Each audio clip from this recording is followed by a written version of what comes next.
Hi, I'm Sebastian with Rocksmith Plus, and today we're going to be learning about fret hand mutes. What are they, you ask? Well, fret hand mutes are a technique that inserts funky percussive elements into your strumming. You basically turn your guitar into a drum set. Now, fret hand mutes are a quintessential guitar skill that can make your riffs and strumming more rhythmically interesting. They're used all over the place, quite possibly one of the most used techniques you will ever learn.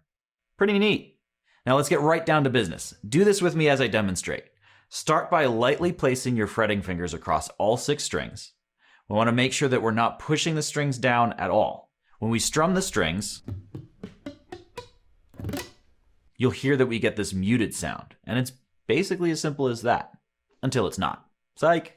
I just played a couple fret hand mutes in isolation, but more often than not, you're going to be adding fret hand mutes between chord strums, and it requires a bit of finesse. Fret hand mutes are fairly straightforward with bar chords, especially since we'll already have one finger laying across most of the strings. So let's check out this strumming pattern I played at the beginning of the lesson using an A minor bar chord.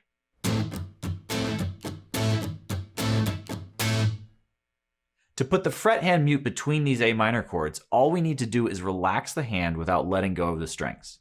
So try this simple exercise with me. Start by fretting the A minor bar chord. We'll give us a strum and let it sustain, and then we'll stop the sound by lifting our fingers slightly without taking them off the strings, like so. After relaxing the fret hand, you can continue to strum with your fingers in this position. It'll result in a fret hand mute. Now, it may not be perfectly silent. You'll sometimes get some extra string noise and half-baked harmonics. That's okay though, because fret hand mutes can often be imperfect beings just like us. Sometimes you'll want to have more string noise and imperfections in the fret hand mutes because it can give more character to your playing.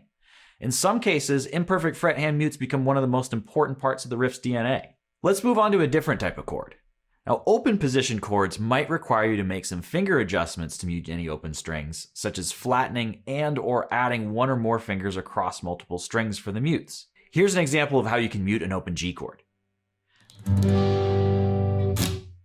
As you can see, I extended my middle finger to cover all of the open strings, and I still try to relax my hand just to make sure I get that clean, muted sound.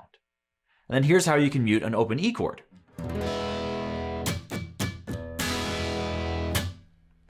Now, I'm relaxing my hand still just like I did on the bar chords, but I'm adding in my pinky to just cover everything else.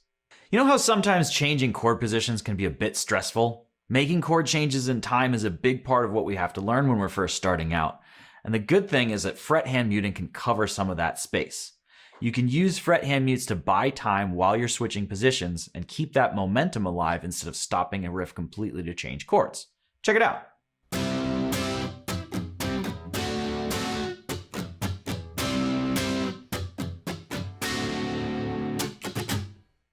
All right, let's jump into the practice track and get to it. You can spot the fret hand mutes on the noteway because they look like regular strums, but they have little X's on them. Play along with me.